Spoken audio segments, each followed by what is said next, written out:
तो क्लास हमारा जो नेक्स्ट टॉपिक है जिसको आज हम पढ़ने वाले हैं वो है सेल मेम्ब्रेन। तो आज हम सेल मेम्ब्रेन के बारे में पढ़ेंगे और मैं आपको सेल मेम्ब्रेन के बारे में बताने वाला हूँ। सेल मेम्ब्रेन की छोटी सी स्ट्रक्चर मैंने यहाँ पर बनाई हुई है और आज के टॉपिक में हम पढ़ेंगे सेल मेम्ब्रेन के स्ट्रक्चर क्या है, उसके फंक्शन और उसकी कंपोजिशन क्या क्या है। तो इसको हम अब आगे स्टार्ट करते हैं। सबसे पहले हमें पता होना चाहिए कि सेल मेम्ब्रेन की डेफिनेशन क्या है। ठीक है, सेल मेम्ब्रेन की अगर डेफिनेशन की मैं बात करूँ तो सबसे पहले मैं यहाँ पर सेल मेम्ब्रेन की डेफिनेशन लिखता हूँ कि it is a thin and an elastic membrane। ठीक है, ये क्या होती है, एक थिन होती है। थिन का मतलब होता है पतली और इलास्टिक का मतलब होता है लचकदार मेम्ब्रेन होती है that covers cytoplasm and some cellular organelles। तो ये है सेल मेम्ब्रेन की असल डेफिनेशन कि सेल मेम्ब्रेन क्या होती है। सेल मेम्ब्रेन एक थिन और इलास्टिक मेम्ब्रेन होती है जो कि साइटोप्लाज्म को कवर करती है और कुछ ऑर्गेनेलिस को कवर करती है। तो यहाँ पर इसकी जो डायग्राम है मैं आपको बनाकर दिखा देता हूँ कि ये है हमारे पास अगर सेल, ठीक है, और इस सेल, ये सेल का साइटोप्लाज्म है। ठीक है, मैं ये दिखा देता हूँ। सेल के अंदर कुछ फ्लूइड फैला हुआ है जिसको हम साइटोप्लाज्म कहते हैं। इस साइटोप्लाज्म के बिल्कुल एंड पर एक मेम्ब्रेन होती है, ठीक है, जो इसको कवर करती है। इस मेम्ब्रेन को हम क्या देते हैं, इस मेम्ब्रेन को हम कहते हैं सेल मेम्ब्रेन। ठीक है, आपको क्लियर हो गया। और ये सिर्फ साइटोप्लाज्म को कवर नहीं करती है, कुछ ऑर्गेनेल्स की बात कर लेते हैं। ये है एक ऑर्गेनेली, ये एक और ऑर्गेनेली है। ऑर्गेनेली क्या होती है इसके बारे में मैं आपको अभी थोड़ा सा बता देता हूँ कि सेल के छोटे छोटे ऑर्गेनेलिस को आप कह सकते हैं थोड़ी सी काम करने की जगह होती है, तो उनको ऑर्गेनेली कहा जाता है। तो ऑर्गेनेली क्या होता है इसको हम आगे डिटेल से भी पढ़ेंगे। इन ऑर्गेनेली के एंड पे भी छोटी छोटी मेम्ब्रेन्स होती हैं, इसको भी हम सेल मेम्ब्रेन ही बोलते हैं। ठीक है, अब आपको समझ आ गई होगी कि सेल मेम्ब्रेन असल में क्या होती है। अभी मैं इसको इरेज कर देता हूँ क्योंकि ये हमारी जो स्क्रीन है जगह घेर है ये। अब यहाँ पर मैं आपको बता दूं कि सेल मेम्ब्रेन जो होती है इसको दो तरह के नाम दिए जाते हैं। इसको कहा जाता है प्लाज्मा मेम्ब्रेन,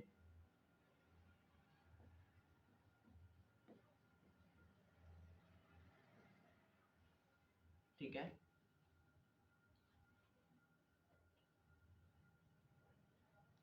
और इसको एक और नाम दिया जाता है मेम्ब्रेन ऑफ ऑर्गेनेलिस। आप इसको ऑर्गेनेल भी पढ़ सकते हैं, ऑर्गेनेलिस भी पढ़ सकते हैं। अब वो सेल मेम्ब्रेन जो कि हमारे पास सेल को सराउंड करती है, साइटोप्लाज्म को सराउंड करती है, उसको हम नाम देंगे प्लाज्मा मेम्ब्रेन। ठीक है, प्लाज्मा मेम्ब्रेन हम किसको कहेंगे, जो कि सराउंड करती है, कवर करती है, डेट कवर साइटोप्लाज्म, उसको हम नाम देते हैं प्लाज्मा मेम्ब्रेन। और जो कवर करती है हमारे पास ऑर्गेनेल्स को, उसको हम नाम देते हैं मेम्ब्रेन ऑफ ऑर्गेनेलिस। ठीक है, ये आपको क्लियर हो गया होगा कि हमारे पास सेल मेम्ब्रेन को दो तरह के नाम किस बिहाफ पर दिए जाते हैं। अभी मैंने आपको क्लासिफाई कर दिया है सेल मेम्ब्रेन को प्लाज्मा मेम्ब्रेन में और मेम्ब्रेन ऑफ ऑर्गेनेलिस के अंदर। ठीक है, अब नेक्स्ट हम देखते हैं कि सेल मेम्ब्रेन के फंक्शन क्या होते हैं। तो यहाँ पर मैं हेडिंग दे देता हूँ कि फंक्शंस क्या होते हैं हमारे पास सेल मेम्ब्रेन के फंक्शंस। तो सेल मेम्ब्रेन के हमारे पास दो फंक्शन होते हैं। ठीक है, पहला इसका फंक्शन होता है कि ये मेंटेन करती है internal composition of the cell, maintain internal composition of cell. Cell की इंटरनल कंपोजिशन को मेंटेन करना, यानी इसकी मिसाल में इस तरह दे देता हूँ कि ये है हमारा एक सेल। इस सेल के अंदर जो भी मटेरियल प्रेजेंट है उनकी जो मिकदार अंदर प्रेजेंट है, तो उनकी कंपोजिशन को मेंटेन करना। अब यहाँ पर एक वर्ड है मेंटेन। ठीक है, तो मेंटेन का मतलब होता है कि बरकरार रखना। मेंटेन का मतलब ये नहीं होता कि जो चीज है उसको वैसे का वैसे रहने देना। मेंटेन का मतलब होता है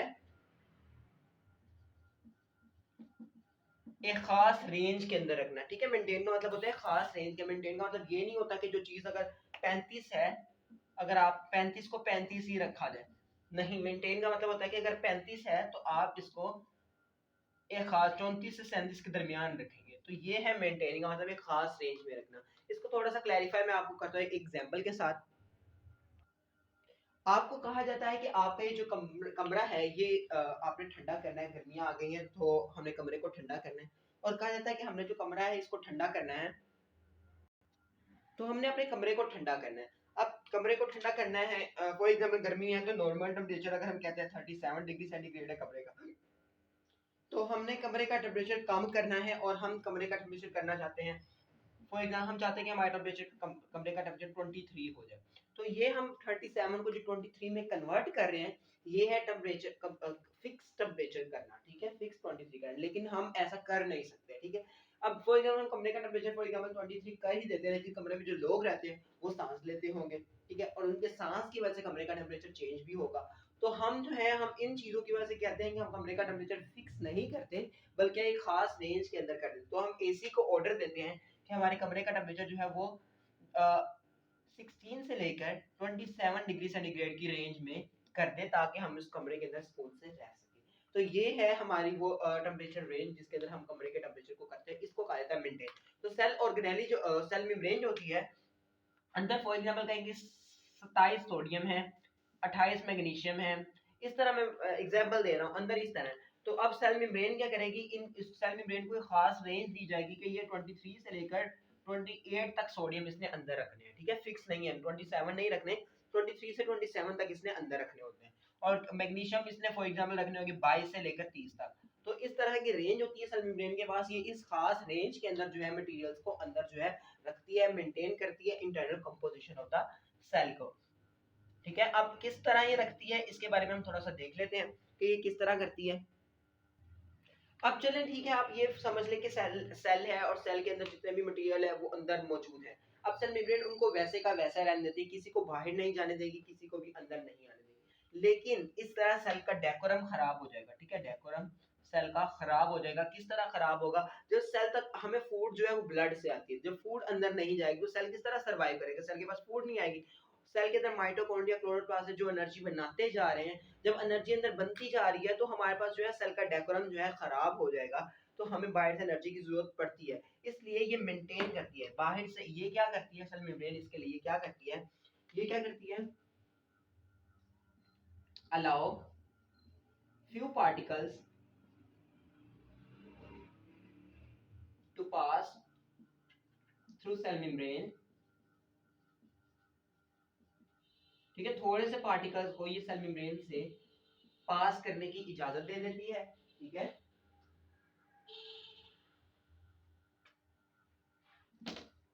while it fence, फेंस का मतलब रुकावट डालती है, a lot of chemicals, सिर्फ ये थोड़े से पार्टिकल्स को अपने अंदर से गुजरने देती है, बाकी के सारे पार्टिकल्स के लिए ये फेंस बन जाती है, हर्डल बन जाती है, रुकावट बन जाती है, ठीक है। आपको क्लियर हो गया होगा कि सेल मेम्ब्रेन क्या करती है। तो सेल मेम्ब्रेन इंटरनल कंपोजिशन किस तरह मेंटेन करती है, ये थोड़े से पार्टिकल्स को जाने देती है, बाकी सबके लिए एक रुकावट बन जाती है, तो इस तरीके से ये इंटरनल कंपोजिशन को मेंटेन करती है। अब एक ऐसी मेम्ब्रेन जो थोड़े से पार्टिकल्स को जाने दे रही है और बाकी पार्टिकल्स को जाने नहीं दे रही, उस तरह की मेम्ब्रेन को हम नाम देते हैं सेमी परमिएबल मेम्ब्रेन। क्या नाम देते हैं, सेमी परमिएबल मेम्ब्रेन। अब परमिएबल का मतलब होता है गुजरने जाने देने वाली, ऐसी चीज जिसके अंदर से गुजरा जा सकता हो उसको कहते हैं परमिएबल। सेमी परमिएबल का मतलब ये है कि सेमी का मतलब सेमी जिस भी वर्ड के साथ लगता है वो उसको जो है वो बना देता है कि वो उसके इफेक्ट को कम कर देता है। सेमी परमिएबल का मतलब ये है कि परमिएबल तो है लेकिन कम है, तो ऐसी मेम्ब्रेन को सेमी परमिएबल मेम्ब्रेन का, जैसे आपने फिल्टर पेपर देखा होगा, फिल्टर पेपर के अंदर जब आप पानी को साड़ते हैं तो पानी तो गुजर जाता है, जो डर्ट वगैरह होता है वो उसके अंदर से नहीं गुजर पाते हैं, इस वजह से जो फिल्टर पेपर होगा हमारे पास वो एक सेमी परमिएबल मेम्ब्रेन ही होगा, क्योंकि वो थोड़े से पार्टिकल्स को जाने देता है, बाकी सबको पार्टिकल्स को जाने नहीं देता। तो ये है एक फंक्शन हमारे पास जो सेल मेम्ब्रेन है उसका। इसके अलावा एक और फंक्शन होता है हमारे पास सेल मेम्ब्रेन का, वो क्या होता है, वो हमारे पास होता है कि ये केमिकल मैसेज सेंड कर देती है दूसरे सेल्स को, ठीक है। यहाँ पर मैं लिख देता हूँ, send chemical messages to other cells, ये दूसरे सेल्स को केमिकल मैसेजेस सेंड करती है, ठीक है, सेल मेम्ब्रेन। इसकी भी एग्जाम्पल मैं आप लोग को देता हूँ कि हमारा ये है स्किन, ठीक है, हमारी स्किन है ये मेरा हाथ की स्किन है, आप समझ लो। इस स्किन के ऊपर कोई ना कोई चीज रगड़ लग गई है मुझे, जब रगड़ लग गई है तो रगड़ लगने की वजह से हमारी ये स्किन खराब हो गई है। अब ये जो ऊपर वाले सेल्स हैं ये सारे टूट जाएंगे, लेकिन इनकी सेल मेम्ब्रेन के अंदर से कुछ मादे निकलेंगे, कुछ केमिकल्स निकलेंगे, वो जाएंगे नीचे वाले सेल्स के पास और नीचे होगा ब्लड वेसल, ये ब्लड सेल्स के पास जाएंगे और ब्लड सेल्स को कहेंगे कि हम खराब हो गए, आओ यहाँ पर, इससे पहले बैक्टीरिया आकर हमारी तोड़ फोड़ शुरू कर दे। क्योंकि अगर ये ब्लड सेल यहाँ पर नहीं है, आपको पता है ब्लड सेल क्या कहता है, ब्लड सेल हमारे बॉडी की आर्मी है, व्हाइट ब्लड सेल, तो व्हाइट ब्लड सेल यहाँ जाते हैं और यहाँ जाकर इस टूटी हुई जगह की हिफाजत करते हैं। अगर इस टूटी हुई जगह पर ये ब्लड सेल नहीं जाएंगे तो ये जगह बैक्टीरिया की वजह से मजीद खराब हो जाएगी और जख्म हमारा जो है बढ़ना शुरू हो जाएगा। रगड़ तो आ गई, जो कि आ गई, अचानक आ गई, एक्सीडेंटली आ गई, अल्लाह की तरफ से आ गई, लेकिन जो ब्लड सेल्स है वो फिर जाकर हमारी हिफाजत करेंगे। तो ये इस तरह का निज़ाम है। तो ये क्या करती है सेल मेम्ब्रेन, ये सेंड करती है chemicals messages to the other cell, दूसरे सेल्स तक मैसेजेस को भेजती है। इस वजह से इस प्रोसेस को हम नाम देते हैं कीमोटैक्सिस। क्या नाम देते हैं? कीमोटैक्सिस। कीमोटैक्सिस वो प्रोसेस है जिसके अंदर सेल मेम्ब्रेन दूसरे सेल्स को मैसेजेस सेंड करती है। ठीक है, आपको ये भी क्लियर हो गया होगा। तो ये तो हो गया मैसेज सेंड करती है। इसके अलावा सेल मेम्ब्रेन आइडेंटिफाई करती है अदर सेल्स को,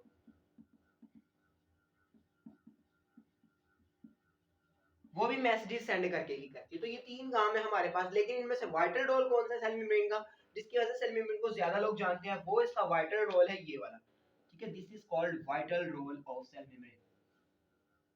इसका आपको हमेशा एमसीक्यूज आता है, describe cell membrane as semi permeable membrane. तो आपने ये बताना होता है कि सेल मेम्ब्रेन को सेमी परमिएबल मेम्ब्रेन क्यों कहा जाता है। तो ये हमारा क्लियर हो गया। अब सेल मेम्ब्रेन किन किन ऑर्गेनिजम्स के अंदर प्रेजेंट होती है, ठीक है। हमने जिस तरह सेल वॉल का पढ़ा था किस किस ऑर्गेनिज्म में प्रेजेंट होती है, हम अपने किंगडम के हिसाब से देख लेते हैं। तो सेल मेम्ब्रेन जो है ये ऑल ऑर्गेनिजम्स में प्रेजेंट होती है, सारे के सारे ऑर्गेनिजम्स में प्रेजेंट होती है, चाहे वो बैक्टीरिया हो, चाहे वो प्रोटिस्टा हो, चाहे वो फंजाई हो, चाहे वो प्लांटी हो और चाहे वो एनिमल्स हो, इन सब के अंदर सेल मेम्ब्रेन प्रेजेंट होती है। तो आप यूं लिख सकते हैं कि सेल मेम्ब्रेन प्रोकैरियोट्स में भी प्रेजेंट होती है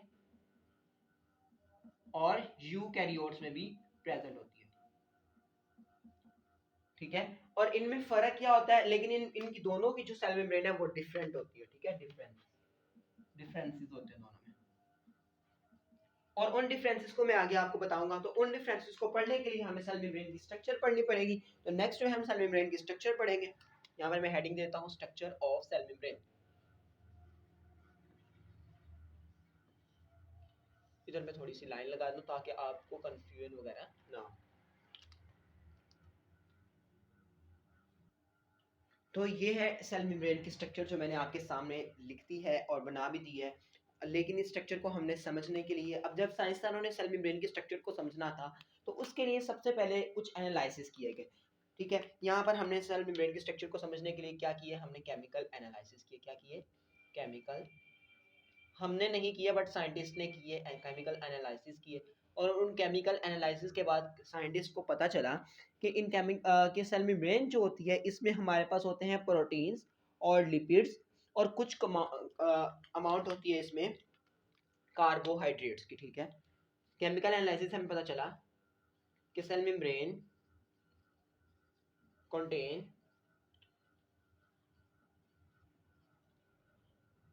lipids and proteins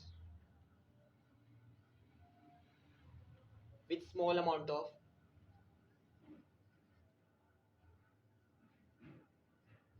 कार्बोहाइड्रेट। ठीक है, थोड़े से अमाउंट के कार्बोहाइड्रेट्स भी होते हैं। ये केमिकल एनालिसिस से पता चला, लेकिन ये क्लियर नहीं हुई अमाउंट। तो फिर एक और एनालिसिस किए गए। ठीक है, वो एनालिसिस किया गया इलेक्ट्रॉन माइक्रोस्कोप पर। ठीक है,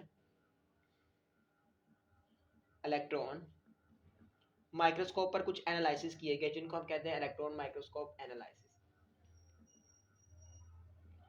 सेल मेम्ब्रेन का टेस्ट किया गया इलेक्ट्रॉन माइक्रोस्कोप पर और उसके बाद हमें पता चला, जब इलेक्ट्रॉन माइक्रोस्कोप में एनालिसिस किए गए या एग्जामिनेशन किया गया तो उसके बाद सेल मेम्ब्रेन का एक मॉडल तैयार किया गया। उस मॉडल को नाम दिया गया फ्लूइड मोज़ेक मॉडल। क्या नाम दिया गया? Fluid mosaic model.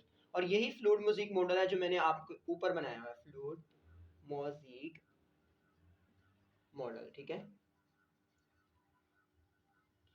अब बेसिक चीज क्वेश्चन जो आपको पेपर में आता है, लॉन्ग क्वेश्चन, वो आपको यही आता है कि सेल मेम्ब्रेन को फ्लूइड मोज़ेक मॉडल जो है उसको एक्सप्लेन करें। तो ये है फ्लूइड मोज़ेक मॉडल, ठीक है। फ्लूइड मोज़ेक मॉडल के मुताबिक सेल मेम्ब्रेन में बेसिकली लिपिड की दो लेयर्स होती हैं, एक ऊपर वाली और एक नीचे वाली। जैसे कि मैंने यहाँ पे शो किया हुआ है कि ये है लिपिड की लेयर और ये भी लिपिड की एक लेयर है, ठीक है। इसके साथ बता चलो, ये है सेल मेम्ब्रेन की स्ट्रक्चर जो मैंने छोटी सी करके यहाँ पे बनाई हुई है, बुक में थोड़ी लंबी बनाई हुई है। तो अगर आपको सेल मेम्ब्रेन की स्ट्रक्चर बनाने में थोड़ी सी भी प्रॉब्लम आती है तो हमारी एक वीडियो है जिसमें मैंने आपको बताया होगा कि सेल मेम्ब्रेन कैसे बना सकते हैं। तो आप उस वीडियो को देख सकते हैं और आपको क्लियर हो जाएगा सेल मेम्ब्रेन कैसे बना सकते हैं। उसमें मैंने आपको स्ट्रक्चर बनाने का तरीका सिखाया और लेबल करने का भी तरीका सिखाया। तो इसके इस मॉडल के मुताबिक क्या होती हैं, दो लिपिड्स की लेयर होती है, एक ऊपर और एक नीचे। ये भी लिपिड की लेयर है, ये भी लिपिड की लेयर है। जब लिपिड की दो लेयर्स हो जाएंगी तो हम इनको मिला के नाम दे सकते हैं लिपिड बायलेयर, ठीक है। इसमें क्या होगी, cell membrane contain lipid bilayer. Bilayer मतलब दो, बाय का मतलब होता है दो, दो लेयर्स होती है, ठीक है। और इन लिपिड की लेयर्स में आप देख सकते हैं कि प्रोटीन के ये मॉलिक्यूल है, ये एम्बेडेड होते हैं, ठीक है। हम कह सकते हैं इसमें in which protein molecules are embedded. Embed का मतलब होता है सजा के किसी चीज को पेश करना, ठीक है। एक बड़ी सी चीज हो, उसके अंदर छोटी छोटी चीजों को इम्बेड करना। जैसे आप खीर बनाते हैं ना, ये खीर है, तो इस खीर के ऊपर आप जो है छोटी छोटी बादाम की गिरियों को जो प्रेजेंट करते हैं, ये इम्बेडिंग होती है, ठीक है। अब आपको इम्बेडिंग का मतलब समझ में आ गया होगा। ये सारी लिपिड की दो लेयर्स हैं, उनके दरमियान कहीं ना कहीं प्रोटीन के मॉलिक्यूल्स इम्बेड हुए हुए हैं, ठीक है। तो दिस इज इम्बेडिंग, ठीक है। अब आपको इम्बेडिंग का मतलब समझ आ गया होगा। अब उसके बाद हम देखते हैं यहाँ पर और क्या होता है। Small amount of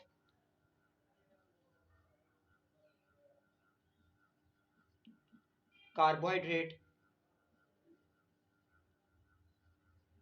are also present होते हैं, ठीक है। अब ये कार्बोहाइड्रेट दो तरह से प्रेजेंट हो सकते हैं, फ्री फॉर्म में और अटैच्ड फॉर्म में भी प्रेजेंट। अटैच किसके साथ होंगी, ये प्रोटीन के साथ अटैच होंगी, ठीक है। और ये मिलके क्या बनाएंगे, ग्लाइकोप्रोटीन बनाएंगे। ये मैं आपको ऊपर दिखाता भी।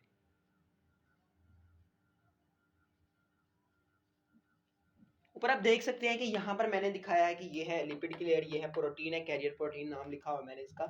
अब यहाँ पर मैंने ग्लिसराइड लिखा हुआ। ग्लिसराइड जो होता है ये बेसिकली हम कार्बोहाइड्रेट को ही बोलते हैं, ठीक है। यहाँ ग्लाइकोप्रोटीन है, यहाँ पर एक प्रोटीन है, ये वाली ब्लू कलर से मैंने की हुई है, और इसके ऊपर यही कार्बोहाइड्रेट लगा है। यहाँ पर कार्बोहाइड्रेट बिल्कुल सीधा लगा हुआ है, साथ प्रोटीन नहीं है। यहाँ पर ब्लू कलर की प्रोटीन है और उस प्रोटीन के ऊपर कार्बोहाइड्रेट लगा हुआ है, तो हम इसको कहेंगे ग्लाइकोप्रोटीन। ग्लाई का मतलब होता है कार्बोहाइड्रेट और प्रोटीन का मतलब प्रोटीन। तो ग्लाइकोप्रोटीन की फॉर्म में, अटैच फॉर्म में होता है। फ्री फॉर्म में कैसे प्रेजेंट होते हैं, ये ग्लिसराइड की फॉर्म में प्रेजेंट होते हैं। तो ये आपने ऐसे ही लिखना है कि फ्री फॉर्म में ये ग्लिसराइड की शक्ल में प्रेजेंट होंगे। स्पेलिंग वगैरह आप देख लीजिएगा। तो अब आपको समझ आ गई होगी फ्लूइड मोज़ेक मॉडल में क्या है। तो फ्री फॉर्म में हम इसको कह सकते हैं कि अटैच होंगी।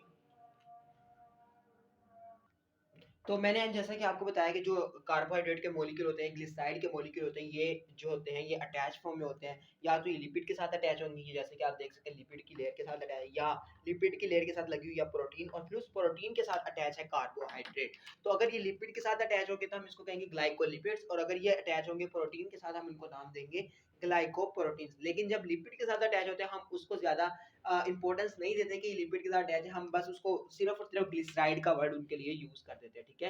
ये आपको क्लियर हो गया होगा, क्योंकि यहाँ पर लिपिड की लेयर है, लिपिड की लेयर के ऊपर प्रोटीन लगी है, फिर लगा हुआ है कार्बोहाइड्रेट, इस वजह से हम इसको ग्लाइकोप्रोटीन बोलते हैं। और इसके लिए हम सिंपल ग्लिसराइड का वर्ड जो है यूज कर सकते हैं, क्योंकि यहाँ पर कोई प्रोटीन नहीं है, ना ही अलग से कोई लिपिड लगा हुआ है। अलग से यहाँ पर अगर कोई लिपिड लगता तो हम इसको क्या देते हैं, ये ग्लाइकोलिपिड है मतलब, लेकिन अभी भी ग्लाइकोलिपिड ही है ये।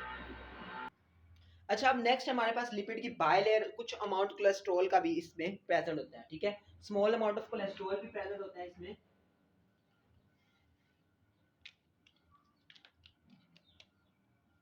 स्मॉल अमाउंट ऑफ ऊपर आप देख सकते हैं, इसको मैंने ब्लैक से शो किया, कोलेस्ट्रॉल इज आल्सो प्रेजेंट, ये मैंने शो किया हुआ है ये, और ये आप देख सकते हैं कोलेस्ट्रॉल है। लेकिन यहाँ पर आपने एक चीज याद रखनी है, कोलेस्ट्रॉल सिर्फ और सिर्फ यूकैरियोट्स में प्रेजेंट होगा। मैंने ऊपर आपको बताया था कि कुछ डिफरेंस होते हैं यहाँ पर प्रोकैरियोट्स और यूकैरियोट की सेल मेम्ब्रेन के अंदर। तो वो डिफरेंस यही है कि प्रोकैरियोट्स में कोलेस्ट्रॉल नहीं होता, जबकि यूकैरियोट्स के अंदर कोलेस्ट्रॉल प्रेजेंट होता है। तो that's the difference between prokaryotes and eukaryote की सेल मेम्ब्रेन। इसके अलावा थिकनेस का भी फर्क होता है, और भी फर्क होता है जो आप नेक्स्ट क्लासेस में लाजमी पढ़ेंगे। जो यूकैरियोट उनकी थिकनेस ज़्यादा होती है, प्रोकैरियोट्स की थिकनेस कम होती है। तो अभी आपको उससे कोई वो सरोकार नहीं है। अब लिपिड की जो बाय लेयर है, बाय लेयर क्यों होती है, बाय लेयर का क्या फंक्शन है? इससे हमारी जो लिपिड की दो लेयर्स होने की वजह से हमारी जो सेल मेम्ब्रेन है इसको मिलती है इलास्टिसिटी और फ्लूइडिटी। क्या मिलती है? इलास्टिसिटी और फ्लूइडिटी। तो मैं यहाँ पे लिख देता हूँ, इस लिपिड की बाय लेयर का क्या फंक्शन है कि इस लिपिड की बाय लेयर से हमारी सेल मेम्ब्रेन को फ्लूइडिटी मिलती है और इलास्टिसिटी मिलती है। आपको मतलब पता ही होगा इलास्टिसिटी का क्या मतलब होता है, लचक मिलती है। तो ये था हमारे सेल मेम्ब्रेन का जो मॉडल, और ये मॉडल किसने प्रपोज किया था? ये मॉडल जिन साइंटिस्ट ने फ्लूइड म्यूजिक मॉडल प्रपोज किया था उन साइंटिस्ट का नाम मैं आपको बता देता हूँ। उन साइंटिस्ट का नाम है एफ सिंगर और निकोलसन। ठीक है, ये आपको पता होना चाहिए जस्ट फॉर इंफॉर्मेशन कि एफ सिंगर और निकोलसन ने फ्लूइड म्यूजिक मॉडल को प्रपोज किया था। अभी मैंने आपको इस पूरे टॉपिक में क्या क्या बताया, सेल मेम्ब्रेन क्या होती है, किन किन ऑर्गेनिज्म में पाई जाती है, प्लाज्मा मेम्ब्रेन और मेम्ब्रेन ऑफ ऑर्गेनेलिस में क्या फर्क है, मेम्ब्रेन ऑफ ऑर्गेनेली किन किन ऑर्गेनेली के अंदर प्रेजेंट होती है, और ये मेम्ब्रेन ऑफ ऑर्गेनेली क्या होती है, सिर्फ और सिर्फ यूकैरियोट्स में प्रेजेंट होती है। तो यहाँ पर मेम्ब्रेन ऑफ ऑर्गेनेली जो होती है सिर्फ और सिर्फ यूकैरियोट्स में प्रेजेंट होती है। ठीक है, किसमें? यूकैरियोट्स में प्रेजेंट होती है। और कौन कौन सी ऑर्गेनेलीज है जिनके अंदर, जिनके ऊपर मेम्ब्रेन ऑफ ऑर्गेनेली होती है, उनके मैं कुछ नाम लिख देता हूँ। उनमें हमारे पास आती है गोल्जी अपरेटस, मैं इनके नाम नीचे लिख रहा हूँ इस एरो को नीचे करके, गोल्जी अपरेटस,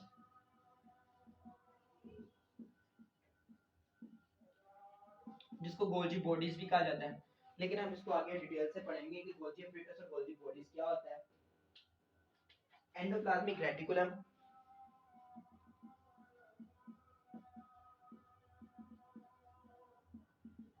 और कुछ ऐसी होती है ऑर्गेनेल जिनमें डबल मेम्ब्रेन होती है, उसमें हमारे पास आ जाती है माइटोकॉन्ड्रिया और साथ में क्लोरोप्लास्ट।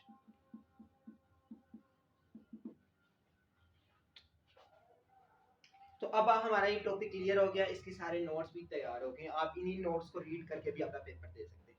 इसके साथ हमारी ये वीडियो थोड़ी लंबी होगी, टॉपिक भी बड़ा था और इसको डिटेल से भी बताना था, और वीडियो भी थोड़ी लंबी हो गई है। और अब इस वीडियो को मैं एंड करता हूँ, मिलते हैं एक नई वीडियो के साथ, तब तक के लिए अल्लाह।